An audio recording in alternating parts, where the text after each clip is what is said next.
kasih atas kesempatan yang diberikan. Hari ini saya akan dipersilakan untuk memimpin kita dalam renungan hari ini atau khotbah, dan tema dalam bulan Juni yang terakhir adalah mengenal Allah dengan benar. Ada yang masih ingat? Part 1 sampai part 3 kita bicara tentang apa saja? Part 1, Allah adalah penasihat yang ajaib. Part 2, Allah membenci perceraian. Part 3, mengenal Allah lewat penciptaan semuanya.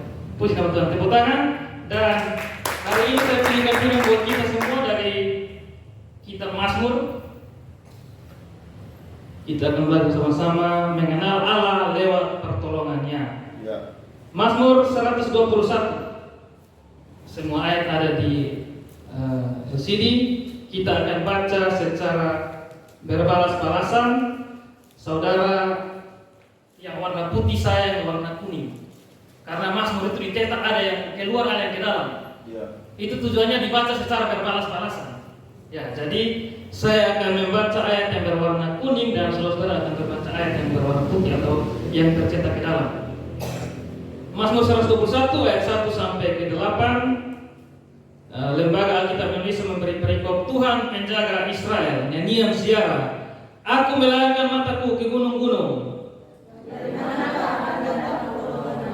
Pertolonganku ialah dari Tuhan. Ia takkan membiarkan kakimu goyah. Sesungguhnya tidak terlelap dan tidak tertidur. Tuhanlah penjagamu. Matahari tidak menyakiti engkau pada waktu siang.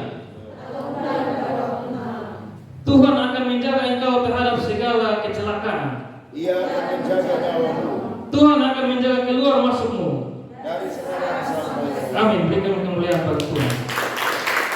Nah, saudara-saudara, kalau saudara-saudara membaca Alkitab, terutama kitab Mazmur, itu ada begitu banyak nyanyian-nyanyian ziarah. Nah, apa itu nyanyian ziarah? Kalau kita ngomong ziarah di sini, kita mengertinya apa? Orang Indonesia atau orang bukan? Ziarah kubur atau ziarah apa? Kita kan kalau orang Indonesia kan ziarah ke kubur kan? Tapi orang Israel itu beda, saudara. Nah, ziarah itu bahasa Ibrani itu menggunakan kata sirham ma'alot. Nah, atau dalam bahasa Inggrisnya itu song of ascension atau nyanyian kenaikan. Ziarah untuk orang-orang Israel atau orang Yahudi itu adalah mereka harus pergi ke Yerusalem untuk beribadah kepada Tuhan di hari Sabat, atau mereka merayakan hari-hari raya agung mereka seperti Paskah, Pentakosta dan sebagainya. Karena Yerusalem itu letaknya di atas gunung atau di atas bukit, ketinggian. Mereka bisa tinggal di luar Israel atau di luar Yerusalem, bisa berada di daerah Nazaret, Galilea dan sebagainya, atau mereka bisa berada di Mesir dan sebagainya, negara-negara yang lain. Tapi minimal 1 kali dalam setahun mereka harus kembali ke Yerusalem. Nah, ketika mereka berjalan kembali ke Yerusalem, mereka mendaki gunung atau naik ke gunung. Nah, semenjak mereka naik, selama mereka naik itu mereka tidak diam. Mereka bernyanyi. Nah, nyanyian-nyanyian itu yang kalau saudara baca di Mazmur, nyanyian ziarah ada di pasal 120 sampai pasal-pasal berikut ada nyanyian ziarah di situ. Itu konteksnya begitu. Jadi mereka sambil pergi ke Yerusalem, mereka bernyanyi, mendaki gunung sambil bernyanyi. Makanya kalau kita belajar dalam bahasa Ibrani itu ada istilah pergi merayakan itu dikatakan pergi hajai. Makanya kalau orang Arab mereka punya perayaan juga sama kan? Dari hagai itu menjadi haj atau haji. Itu latar belakangnya seperti itu. Nah, yang menulis nyanyian ziarah ini menariknya tidak ditulis. Kalau kita baca di pasal 122 dan beberapa pasal yang lain, itu dikatakan bahwa nyanyian ziarah Daud. Tetapi untuk pasal 121 ini, beberapa penafsir mengatakan ada yang tulis adalah Raja Daud ketika dia lari atau dikejar-kejar oleh Saul. Ada juga yang dikatakan bahwa yang menulisnya adalah Nabi Daniel. Ketika dia berada di pembuangan, dia melihat gunung-gunung itu, dia ingat kepada Yerusalem. Nah, Mazmur ini adalah suatu nyanyian. Orang Israel itu kalau membaca ini, mereka harus bernyanyi. Makanya kalau orang pintar, orang jago cipta lagu itu, mereka baca Mazmur itu mereka bisa ciptakan lagu. Karena begitu banyak, bahkan lagu-lagu kita tadi yang di sini tadi banyak sekali lagu yang mirip sekali dengan teks yang kita baca. Itu karena apa? Memang Mazmur itu adalah nyanyian atau pujian. Nah, orang-orang Israel kan mereka buat nada sendiri. Tetapi inti dari Mazmur 121 ini mengatakan bahwa Tuhan itu menjaga umatnya. Israel dalam perjanjian lama, kita ini Israel dalam perjanjian baru, atau orang-orang umat yang percaya kepada Tuhan Yesus. Nah, di bagian yang pertama dari pengenalan akan Allah ini, kita mengenal Tuhan lewat pertolongan Tuhan, atau Tuhan yang menolong umatnya. Di ayat yang pertama dikatakan situ, aku melayangkan mataku ke gunung-gunung, dari manakah akan datang pertolonganku? Pertolonganku ialah dari Tuhan. Apa hubungannya gunung dengan pertolongan Tuhan? Kalau kita baca di teks ini, Tuhan semua itu ditulis dengan huruf besar, T-U-H-A-N. Artinya apa? Yahweh. Kalau Tuhan, T-nya aja yang besar, U sampai N kecil itu adalah mengenakan kata Adonai. Jadi ini adalah Tuhan Allah Israel atau Yahweh, YHWH. Nah, gunung itu adalah simbol dari kekuatan, kebesaran, kestabilan atau tidak berubah. Saya dari kecil lahir besar di Kapan. Kami lihat Gunung Mukis itu sampai sekarang dia tidak pindah. Di situ saja. Dia punya besar tetap, dia punya lokasi tetap, dia punya tinggi tetap. Saudara lihat di yang di kabupaten, lihat di Gunung Fateleu itu, dari dulu sampai sekarang Gunung Fateleu di situ saja, tidak pindah-pindah. Dia punya kondisi tetap di situ. Nah, itu simbol dari gunung. Dalam perjanjian lama itu gunung itu dipakai untuk tempat bertemu dengan Tuhan, atau dengan cara mereka beribadah dengan Tuhan itu di gunung. Kalau kita ingat zaman Abraham, ketika Tuhan berfirman kepada dia, kamu bawa Ishak anakmu yang sulung itu pergi ke sebuah gunung yang berada di tanah Moria. Itu ada di Keluaran Kejadian 22 ayat 2. Bahkan Musa ketika menerima hukum dari Tuhan, mereka berada di Gunung Sinai. Keluaran 19 ayat 20, mereka bertemu dengan Tuhan di Gunung Sinai. Jadi gunung itu dipakai Tuhan sebagai alat untuk bertemu dengan umatnya sebelum ada Bait Allah. Bahkan Bait Allah itu yang didirikan oleh Salomo itulah tempat di mana dulu Abraham ingin mempersembahkan Ishak. Kalau saudara baca di kitab 2 Tawarikh. Nah, tetapi menariknya di sini saudara, saya pernah pada sini juga, iblis itu kan dia sering copy paste Tuhan punya ajaran atau apa yang Tuhan lakukan, iblis itu selalu tiru. Makanya gunung juga dipakai oleh iblis untuk istilahnya tempat menyembah berhala. Ulangan 12 ayat 2. Kamu harus memusnahkan sama sekali segala tempat di mana bangsa-bangsa yang di daerahnya kamu duduki itu beribadah kepada Allah mereka, yaitu di gunung-gunung yang tinggi. Bahkan ketika Israel jatuh dalam penyembahan berhala, mereka juga menyembah Allah-Allah lain di gunung-gunung. Dalam kitab Yeremia 3 ayat 6, Tuhan berfirman kepadaku dalam zaman Raja Yosia, sudahkah engkau melihat apa yang dilakukan Israel perempuan murtad itu, bagaimana dia naik ke atas setiap bukit yang menjulang dan pergi ke bawah setiap pohon yang untuk bersundal. Ini adalah bersundal secara rohaninya. Mereka menyembah berhala juga di atas bukit-bukit atau gunung-gunung. Bahkan kita di sini juga orang-orang suku-suku tertentu, mereka menganggap gunung itu sebagai tempat menyembah berhala. Di timur sini banyak sekali gunung Mutis, entah itu Fakopa dan sebagainya. Saya sudah keliling banyak tempat, dan banyak tempat saya melihat ada mesta atau altar-altar untuk mempersembahkan korban kepada dewa-dewa orang di sana. Bahkan di budaya-budaya orang-orang Jawa tertentu, mereka sering mencari pesugihan atau kekayaan itu di gunung-gunung. Gunung Kawi itu sangat terkenal di Jawa dan sebagainya. Nah, itu yang pertama, gunung itu simbol tempat bertemunya Tuhan dengan umat-umatnya. Yang kedua, gunung juga simbol apa? Simbol perlindungan. Dalam kisah Sodom dan Gomora, ketika Lot itu disuruh Tuhan untuk keluar dari kota Sodom dan Gomora, dia disuruh lari ke pegunungan. Itu ada di Kejadian 19 ayat 17. Nanti saudara saya akan baca sendiri. Yang paling terkenal siapa? Daud. Daud ketika dia lari dari Saul, kebanyakan dia lari di mana? Ke gunung. 1 Samuel 23 ayat 14. Maka Daud tinggal di padang gurun, di tempat-tempat perlindungan. Ia tinggal di pegunungan. Jadi selain tempat bertemu atau tempat beribadah umat-umat Tuhan, gunung juga simbol tempat perlindungan atau simbol tempat pertolongan daripada Tuhan. Di situ dikatakan dan selama waktu itu Saul mencari dia, tetapi Allah tidak menyerahkan dia ke dalam tangannya. Jadi gunung itu dipakai Tuhan untuk menyembunyikan Daud. Gunung hanya alat alat yang Tuhan pakai untuk menolong umatnya, untuk tidak menyerahkan Daud. Nah, gunung ini kan bisa berbicara tentang setiap pertolongan yang kita temukan dalam kehidupan kita. Banyak sekali kita bertemu dengan orang-orang yang sering menolong kita. Ada yang dalam hal positif, saudara, kita bisa pinjam uang, kita bisa ditraktir orang makan, kita bisa ditolong orang ketika kita sakit, dikasih obat, bahkan orang yang sering menguatkan kita ketika kita lemah. Nah, itu juga merupakan gunung-gunung kita atau pertolongan kita yang dipakai atau dikirim Tuhan kepada kita. Itu dalam hal positif. Nah, dalam hal negatifnya, saudara, kadang-kadang orang itu mempunyai gunung-gunung yang membuat dia lupa kepada Tuhan. Ada yang gunungnya jabatan, posisinya enak, kedudukannya tinggi, dia anggap dia itu gunung paling tinggi, saudara. Ada yang gunungnya apa? Kekayaan, uang, harta. Ada yang kesehatannya, dia pikir dia sehat, jadi dia tidak butuh orang lain, dia butuh Tuhan. Ada yang kepintarannya, ada yang pengalamannya, ada yang relasinya, koneksinya.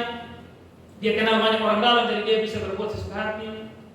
Nah, gunung-gunung ini yang membuat manusia bisa saja melupakan Tuhan. Tetapi di ayat yang kedua itu, Pemasmur ini mengatakan, pertolonganku ialah dari Tuhan. Tuhan yang menjadikan langit dan bumi. Jadi dia lihat gunung-gunung itu tinggi, tapi dia masih lihat terus, dia tidak berhenti di gunung-gunung itu. Dia tetap melihat di atas dan dia lihat ada langit dan bumi yang Tuhan itu ciptakan. Frasa menjadikan langit dan bumi ini menjanjikan bahwa Allah atau Yahweh lah yang sejati lah, Allah Israel lah, yang benar-benar menciptakan langit dan bumi, tidak seperti Allah bangsa lain, bangsa-bangsa kafir yang dicatat oleh Nabi Yeremia dalam Yeremia 10 ayat 11. Beginilah harus kamu katakan kepada mereka, para Allah yang tidak menjadikan langit dan bumi. Para Allah yang tidak menjadikan langit dan bumi akan lenyap dari bumi dan dari kolong langit ini. Jadi Allah-Allahnya bangsa lain itu suatu saat akan lenyap. Allahnya lenyap, apalagi dia punya umat-umat. Tunggu waktu saja akan lenyap. Jadi inti dari Pemasmur ini mengatakan bahwa gunung boleh besar, boleh tinggi, boleh kokoh, tapi kita tidak berhenti di situ. Kita harus lihat bahwa di atas gunung itu masih ada yang lebih tinggi, yaitu Tuhan, Raja semesta alam. Punya jabatan, punya kekayaan, punya uang yang banyak, punya relasi yang enak, itu tidak salah selama kita mempergunakan itu untuk kemuliaan Tuhan. Banyak orang juga kan yang punya uang banyak, mereka membantu orang lain, mereka menolong orang lain. Mereka sadar kekayaan, harta, jabatan itu bukan milik dia, tetapi hanya titipan daripada Tuhan. Jadi saudara yang sering minta tolong pada orang, saudara jangan selalu bergantung berlebihan pada orang tersebut. Saudara jangan berpikir, saya tidak enak nih, sering ditraktir, sering dipinjamkan uang tanpa diminta kembali, sering dibantu. Tapi saudara harus mengerti bahwa dia itu adalah wujud pertolongan yang datang daripada Tuhan.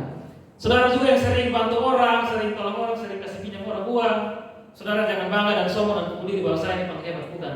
Saudara itu hanya alat yang dipakai oleh Tuhan. Jadi tidak boleh ada yang berbangga diri atau sombong berlebihan. Itu yang pertama, Tuhan menolong umat. Yang kedua, dia tidak hanya menolong, dia juga menjaga umatnya. Ada di ayat yang ke-7, Tuhan akan menjaga engkau, Ia akan menjaga nyawamu. Ayat 8, Tuhan akan menjaga engkau, menjaga keluar masukmu. Ayat 3, penjagamu tidak akan terlelap. Ayat 4, tidak terlelap dan tidak tertidur penjaga Israel. Ayat 5, Tuhanlah penjagamu. Kata penjaga terlalu banyak. Artinya Tuhan menjaga kita. Kata yang dipakai itu adalah samar. Bisa berarti menjaga, penjaga, mengawal, mengawasi, memelihara. Nah, saya akan bagi dalam beberapa poin. Yang pertama, Tuhan menjaga kita dari apa? Tuhan menjaga kita dari dalam hal-hal yang kecil atau sepele. Tuhan menjaga kita. Seperti di ayat yang ketiga, Ia takkan membiarkan kakimu goyah. Jadi ingat, mereka kan sedang naik ke gunung. Naik ke gunung ini kan kita jalan bisa saja kita capek dan tergelincir, kita bisa jatuh, orang mobil bisa terosok. Tetapi hal-hal seperti itu pun Tuhan jaga. Fokus mereka itu sedang berjalan menuju Yerusalem, intinya mereka ingin beribadah kepada Tuhan. Nah, dalam beribadah hal-hal kecil pun Tuhan jaga. Seperti kaki yang bisa tergelincir. Seperti kita juga, kita sedang perjalanan kita di dunia ini kan fokus kita sekarang kan ke Yerusalem yang ada di surga, bukan Yerusalem yang ada di Israel sekarang ini. Ketika kita istilahnya kita sedang berjalan menuju Yerusalem surgawi, banyak sekali kita akan mudah dalam jatuh dalam hal-hal kecil juga. Kita bisa tergelincir, kita bisa terjatuh. Tetapi janji Tuhan bahwa Tuhan Ia akan menjaga kaki kita agar kita tidak jatuh atau tidak goyah. Bahkan saudara-saudara di dalam bagian Mazmur yang lain, Tuhan tidak hanya menjaga kaki kita, tangan pun kita Tuhan topang. Mazmur 37 atau 34. Tuhan menetapkan langkah-langkah orang yang hidupnya berkenan kepadanya apabila ia jatuh, tidaklah sampai tergelak sebab Tuhan menopang tangannya. Amin. Jadi Tuhan punya penjagaan itu meliputi hal-hal kecil yang mungkin kita pikir bahkan kita tidak bisa pikirkan Tuhan atur kita punya langkah kaki, Tuhan atur kita punya jalan. Bukan hanya kaki, tangan pun Tuhan menopang kita. Tapi bukan berarti kita ditopang Tuhan terus kita tidak ada masalah. Pasti ada masalah ya. Jadi saudara jangan pikir aman. Tuhan beserta saya, Tuhan menopang saya, jadi saya jalan bebas-bebas saya. Tidak. Kita tetap diizinkan mendapat masalah atau ujian daripada Tuhan. 1 Korintus 10 ayat 13. Pencobaan-pencobaan yang kamu alami ialah pencobaan-pencobaan biasa yang tidak melebihi kekuatan manusia. Sebab Allah setia dan karena itu Ia tidak akan membiarkan kamu dicobai melampaui kekuatanmu. Pada waktu kamu dicobai, Ia akan memberikan kepadamu jalan keluar sehingga kamu dapat menanggungnya. Jadi Tuhan izinkan pencobaan, dalam tanda kutip pencobaan itu bisa terjadi pada kita. Tapi yang Tuhan lakukan adalah Tuhan sedang menguji kita. Seperti halnya ketong semua yang dulu pernah sekolah kan, SD, SMP, SMA, kuliah, semua pernah ujian kan? Kita ujian untuk apa? Membuktikan bahwa kita sudah pintar atau kita bisa lulus. Itulah tujuan kita, Tuhan itu menguji kita, untuk menguji kemurnian daripada iman kita. Berbeda dengan iblis. Kalau iblis itu mencobai kita, seperti halnya dalam kisah Ayub. Iblis mencobai Ayub, tapi Tuhan itu menguji Ayub.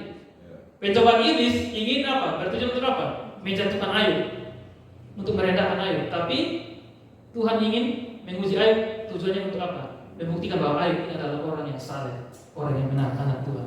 Itu. Jadi ketika Tuhan menguji kita, kita tidak boleh protes kepada Tuhan pada hal-hal. Jadi Tuhan menyertai kita, Tuhan menjaga kita, langkah-langkah kaki kita, bukan berarti kita bebas dari masalah. Toh banyak dari kita juga pernah sakit, kita pernah terantuk pun kita pernah celaka motor, betul misalnya.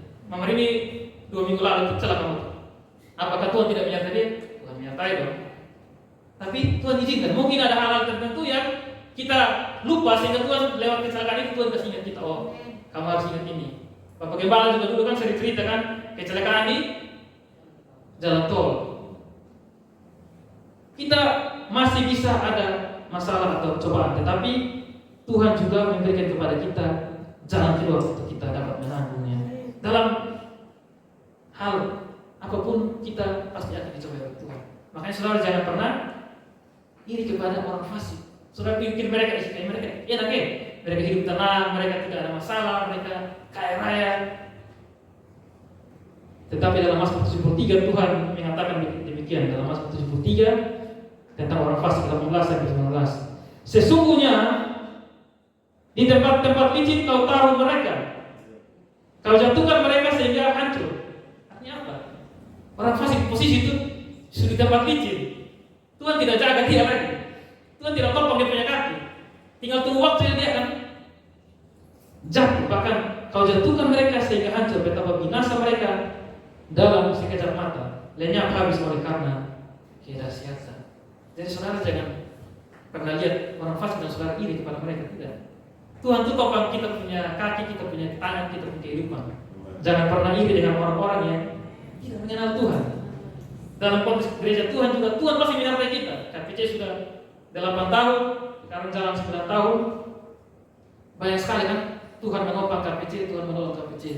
Karena janjinya tidak pernah tidak ia tepati, selalu setia dan akan ia genapi. 1 Korintus 1 ayat 8. Ini adalah janji Tuhan juga kepada kaum presenter. Ia juga akan meneguhkan kamu sampai kepada kesudahannya, sehingga kamu tak bercacat pada hari Tuhan kita Yesus Kristus. Jadi gereja kita masih ada sampai saat ini karena apa?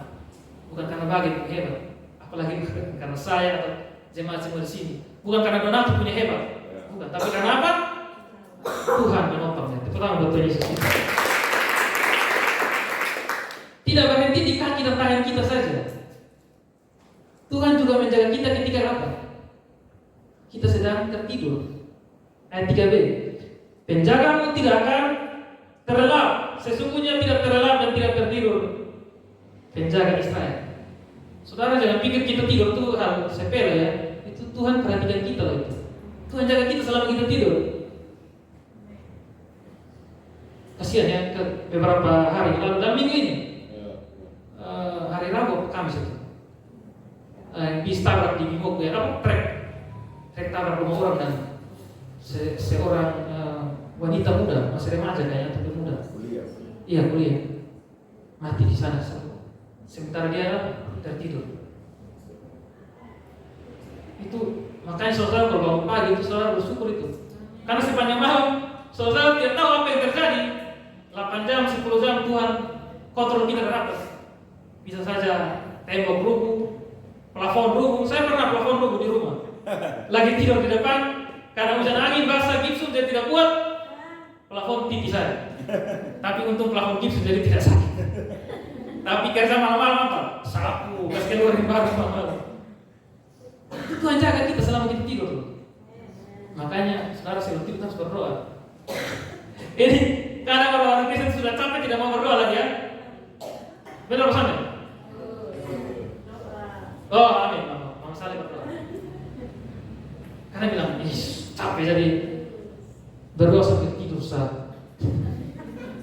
Orang bertanya, boleh kalau potong capek berdoa sambil tidur? Dia menjawab, bagi Tuhan tidak apa-apa sih, tapi kalau bagi kalian kayaknya bisa terjadi apa-apa sih.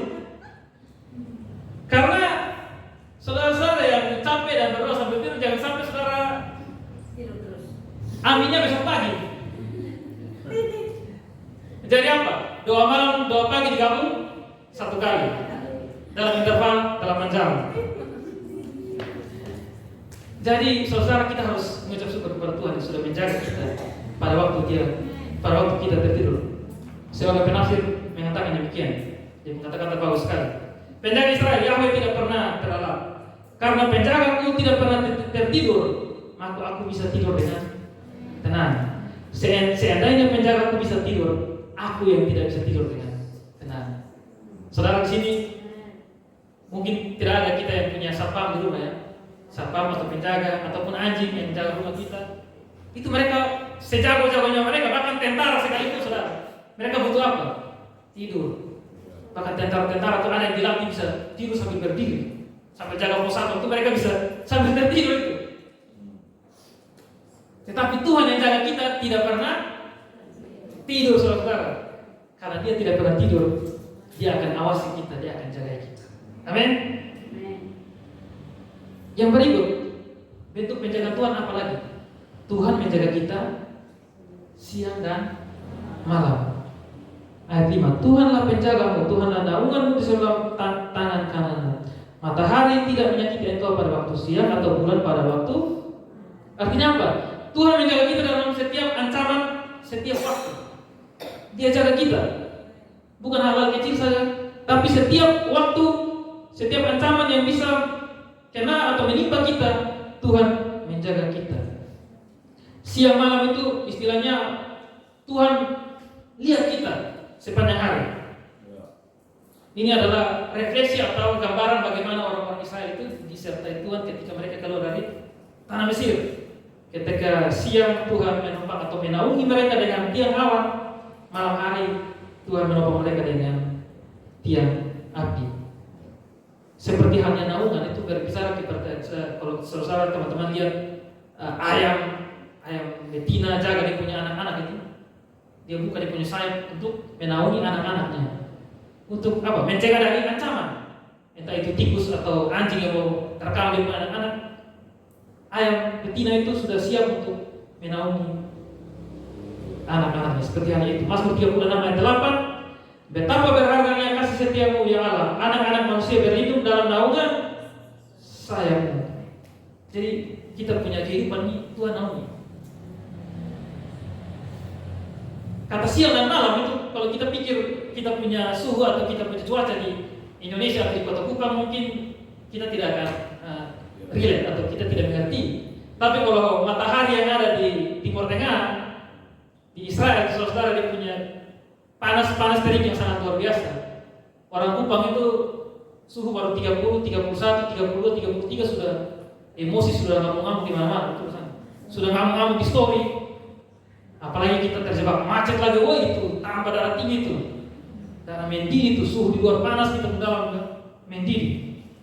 Tetapi saudara, dalam peziarah ini mereka berjalan itu melewati gurun-gurun atau gunung-gunung yang terjal. Jarang sekali ada pohon. Dan itu panas, siang harinya panas luar biasa. Apalagi ketika malam, dinginnya luar biasa. Jadi perubahan suhu yang sangat ekstrim itu sangat bisa mengancam kesehatan atau jiwa mereka. Seorang penafsir bernama Ray Fowler mengatakan demikian. Para peziarah ke Yerusalem menghadapi banyak bahaya di sepanjang jalan. Sengatan matahari adalah bahaya nyata di siang hari, dan sering terjadi perubahan suhu yang ekstrim antara siang dan malam. Ancaman dari bulan dikaitkan dengan kegilaan yang juga disebut moonstroke. Seorang penafsir lagi berkata demikian, McBart and B.A. Parera mengatakan, terik panas matahari siang dapat menyebabkan radang otak dan panas tinggi, dan terhadap sinar bulan pada malam hari yang menurut agama kuno dapat menyebabkan sakit panas, sakit kusta, dan terutama sakit jiwa. Bandingkan yang Inggris, bahasa Inggrisnya moonstroke, atau dengan istilah lain dipukul oleh bulan dalam artian sinting.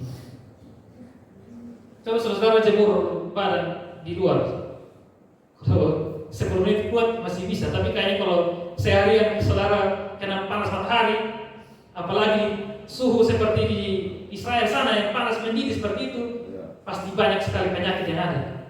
Moonstroke ini saya kutip dari Wikipedia, nama lainnya adalah selenoplexia, yang mencakup keadaan tidak wajar atau kondisi penyakit yang disebabkan oleh sinar bulan. Dalam pembahasannya mengenai kondisi sengatan matahari menyatakan bahwa fenomena tidak wajar yang dapat diamati setelah kematian umumnya adalah kelelahan syaraf dan kelumpuhan saraf. Jadi penyakit-penyakit pada siang dan malam itu bisa mencelakai umat Tuhan yang ada di Israel yang sedang melakukan perjalanan ke Yerusalem untuk beribadah. Tetapi Tuhan jaga mereka, karena mereka itu kan berjalan siang, malam itu mereka pasti istirahat. Nah, istirahat kalau tidak di bawah pohon pasti mereka bikin tenda atau bikin kemah, dan itu sangat berbahaya karena langsung dengan dinginnya malam hari. Tuhan menjaga kita dari ancaman setiap waktu. Jadi mau siang atau malam, Tuhan tetap menjaga umatnya. Yesaya 7 ayat 3. Aku Tuhan, Yahweh, penjaganya. Setiap saat aku menyiraminya supaya jangan orang mengganggunya. Siang malam aku menjaganya. Tuhan jaga dia punya umat. Luar biasa. Mazmur 91 ayat 5. Engkau terus bangun terhadap kedahsyatan malam, terhadap panah yang terbang di waktu siang, terhadap penyakit sampar yang berjalan di dalam gelap, terhadap penyakit menular yang mengamuk di waktu petang. Tuhan menjaga kita setiap waktu. Amin. Yang ketiga, apa bentuk penjagaan Tuhan buat kita? Tuhan menjaga nyawa kita. Ayat 7. Tuhan akan menjaga engkau terhadap segala kecelakaan. Ia akan menjaga nyawa kita. Di sini kan kebanyakan saudara hidupnya itu di jalan, betul atau tidak? Mobilitas zaman sekarang itu mewajibkan kita untuk kebanyakan kita di jalan. Kita naik kendaraan umum, kita naik motor, naik mobil. Nah, sepanjang waktu itu kita bisa saja celaka, bahkan mohon maaf kita bisa saja meninggal. Seperti halnya orang yang berjalan dari Yerusalem ke kota Yeriko. Kalau kita ingat, Tuhan Yesus pernah cerita ilustrasi dalam Lukas 10 ayat 30, adalah seorang yang turun dari Yerusalem ke Yeriko. Artinya Yerusalem itu di tempat yang tinggi. Ini dia berjalan ke Yeriko. Ia jatuh ke tangan penyamun yang bukan saja merampoknya habis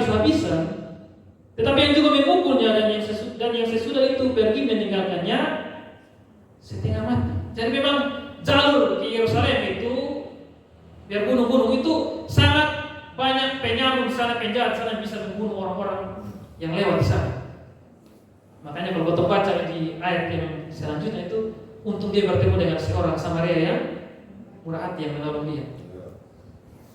Kalau tidak dia akan dilepaskan atau diterlantarkan sampai mati di sini. Dari sini terlihat jelas bahwa Tuhan berjanji menjaga kita dalam setiap aktivitas kita dari segala kecelakaan, bahkan nyawa kita ada di tangan Tuhan. Dalam minggu ini juga kejadian yang lain terjadi. Mungkin beberapa dari kita tahu di jalur dekat apa?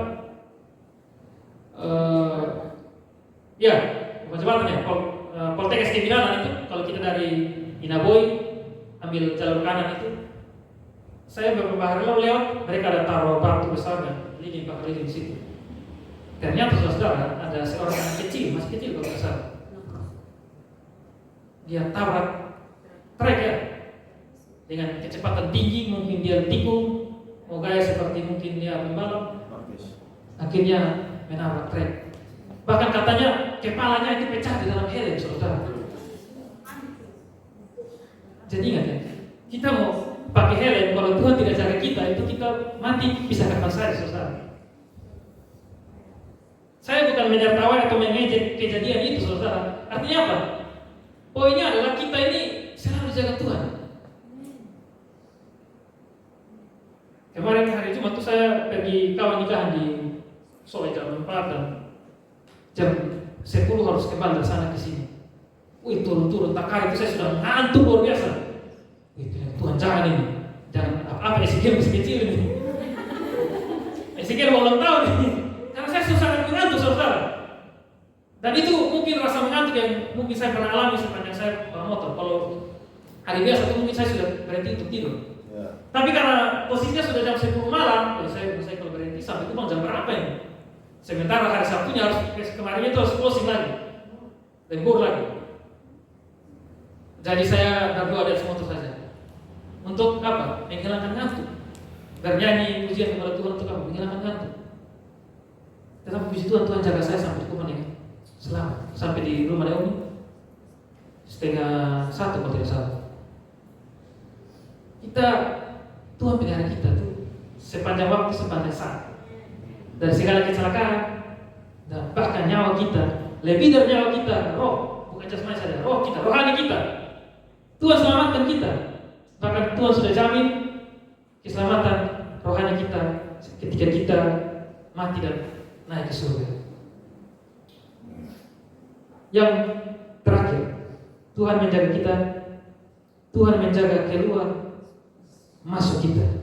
Nah, itulah Tuhan akan menjaga keluar masukmu dari sekarang sampai selama-lamanya. Keluar masuk itu apa? Berbicara tentang mencakup seluruh aktivitas atau keberadaan kita. Keluar masuk kan apa? Gerakan kan? Keluar masuk. Mencakup apa? Aspek waktu. Kita keluar kemarin hari Sabtu, sekarang hari masuk hari Minggu. Kita keluar hari ini, hari terakhir di bulan Juni. Kita keluar dari bulan Juni, besok kita masuk ke bulan Juli. Dan seterusnya. Itu aspek waktu. Aspek apa lagi? Aspek tempat. Kita tadi keluar rumah masuk di gereja. Habis ini keluar gereja masuk di mana? Warung. Lipo, warung, Pizza Hut, KFC. Aspek tempat. Aspek apa lagi? Aspek situasi. Kita keluar dari keadaan sehat menjadi apa? Masuk kepada sakit. Ataupun sebaliknya, yang dari sakit masuk kepada sehat. Keluar dari uang banyak menjadi apa? Kere. Keluar dari kere apa? Masuk apa? Banyak hutang. Keluar dari banyak hutang apa? Tuhan kasih lunas. Amin. Jadi apa? Aspek waktu, aspek tempat, aspek situasi. Jadi kapan saja, di mana saja, dalam situasi apa saja, Tuhan menjaga kita. Amin. Tuhan pelihara kita. Tuhan sertai kita. Kapanpun, dimanapun, dalam situasi apapun, Tuhan menjaga kita. Seperti yang Tuhan Yesus janjikan dalam Matius 28 ayat 20b. Dan ketahuilah, aku menyertai kamu senantiasa sampai kepada akhir zaman. Loh, ini Tuhan Yesus yang janji loh. Kalau manusia yang janji, pasti dia bisa lupa. Tapi kalau Tuhan Yesus yang janji, tidak mungkin Tuhan Yesus tidak menepati. Dan bentuk penyertaan atau penjagaan Tuhan Yesus itu ada di Yohanes 14:16 ayat sampai 17. Aku minta kepada Bapa dan Ia akan memberikan kepadamu seorang penolong yang lain, supaya Ia menyertai kamu selama-lamanya, yaitu Roh kebenaran. Ini Roh Kudus. Jadi bentuk penyertaan Tuhan Yesus adalah Dia memberikan Roh Kudus kepada kita, menyertai kita. Makanya orang-orang yang tidak percaya kepada Tuhan, orang-orang yang agama lain, mereka tidak punya Roh Kudus, mereka tidak punya penyertaan daripada Tuhan. Mereka itu disertai oleh siapa? Kalau sudah baca kitab Yohanes, mereka itu anak-anak setan, mereka anak-anak iblis. Bukan Tuhan yang menyertai mereka. Jadi kalau Tuhan Yesus sudah berjanji, Tuhan Yesus juga yang akan menyertai kita. Jadi kesimpulannya, kita umat pilihan Tuhan, Tuhan Yesus jaga, Tuhan Yesus tolong, Tuhan Yesus sertai senantiasa. Amin. Tapi kembali lagi saya ingatkan, bukan berarti kita tidak punya masalah. Kita pasti punya masalah. Kita pasti pernah sakit, kita pernah melakukan kesalahan, kita pernah melakukan hal-hal yang tidak berkenan kepada Tuhan. Tapi Dia juga menjanjikan pemulihan bagi kita semua. Saya punya saudara di Solo, pendeta. Mungkin Bapak Gembala kenal, dia sering acara-acara di dia sering datang. Dia divonis kanker, saudara. Saya lupa, mungkin dia ada 10 tahun ya. Ada 10 tahun dia divonis kanker. Bahkan kakak saya yang pertama sudah meninggal, ayah saya sudah meninggal, ayahnya juga sudah meninggal, saudara. Tapi dia sampai sekarang masih kuat. Jadi saudara jangan berpikir pertolongan Tuhan itu datang secara spontan atau instan. Kadang mungkin dia pikir Tuhan membantu kita lewat orang-orang yang Tuhan utus untuk menolong kita. Bahkan saudara pada poin-poin tertentu Tuhan bisa apa? Melakukan mujizat. Dia bisa pakai mujizat untuk menolong kita. Kita ingat kasus Daniel di gua singa. Ketika Daniel di dalam bahaya, Tuhan apa? Tutup mulutnya singa tidak bisa memakan dia. Dalam kasusnya siapa lagi? Elia ketika kelaparan berada, Tuhan pakai apa? Burung gagak untuk mengantarkan makanan buat Elia. Dari poin-poin tertentu Tuhan bisa melakukan mujizat untuk menolong umatnya sesuai dengan kehendak Tuhan. Tetapi kalau tidak ada mujizat, Tuhan juga bisa kasih kita kekuatan. Jadi kalau kita sakit dan tidak sembuh, Tuhan kasih kita kekuatan untuk melawan atau melewati masa-masa sulit itu. Itu juga bentuk penyertaan Tuhan. Itu juga bentuk pertolongan Tuhan. Itu juga bentuk penjagaan daripada Tuhan. Jadi saudara-saudara jangan pikir Tuhan mempertolongan untuk itu atau tuntas hilang masalah kita, tidak. Karena Dia juga kasih kita kekuatan untuk mampu menopang kita. Bahkan saudara, saya pernah ibadah di suatu gereja karismatik, saudara. Saya lihat singernya ini ibu-ibu pakai seperti kain untuk tutup kepalanya itu. Ketika singar-singar itu turun dan pendetanya berkhotbah, saudara, ternyata saya baru tahu bahwa ibu itu sedang kemoterapi karena dia sedang kanker. Saya tidak tahu stadium berapa. Tapi luar biasa, saudara. Hari Minggu dia melayani singar dengan sangat totalitas, saudara. Tidak mungkin orang fasik melakukan hal itu. Itu pasti orang benar. Tapi Tuhan izinkan sakit terjadi dalam kehidupan dia. Tapi dia tidak menyerah. Dia kuat. Bahkan dia melayani Tuhan. Saya pikir, yang sakit saja. Bahkan dia jadwalkan kemoterapinya di Selasa. Hari Minggu dia singgah di gereja. Saudara yang sehat, saudara kalau begitu saya lihat itu malu. Saya itu untuk tidak bisa menyanyi ya. Kalau tidak saya sudah tersinggah. Ini saudara yang sehat di sini. Jangan tunggu saudara sudah kemoterapi baru saudara masuk pakai. Dia mau pelayanan. Ya, jadi kita punya penjagaan daripada Tuhan itu sangat luar biasa. Poin rohani buat kita adalah yang dalam bahaya Tuhan jaga, yang dalam kesusahan Tuhan tolong, yang dalam keadaan baik-baik saja Tuhan menyertai senantiasa. Masih khawatir? Masih gelisah? Masih bersungut-sungut?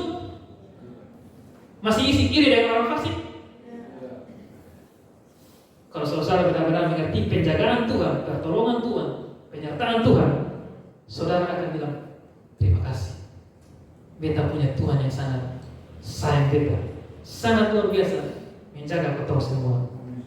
Akhirnya saudara, kalau kita bisa mengenal Allah yang seperti ini, kita harus bersyukur, kita harus berterima kasih, karena Tuhan kita dahsyat dan Tuhan kita setia menjaga. Amin. Kalau kita ke depan, waktu selanjutnya saya berikan kepada Bapak Ibu untuk menuntut kita dalam pujian.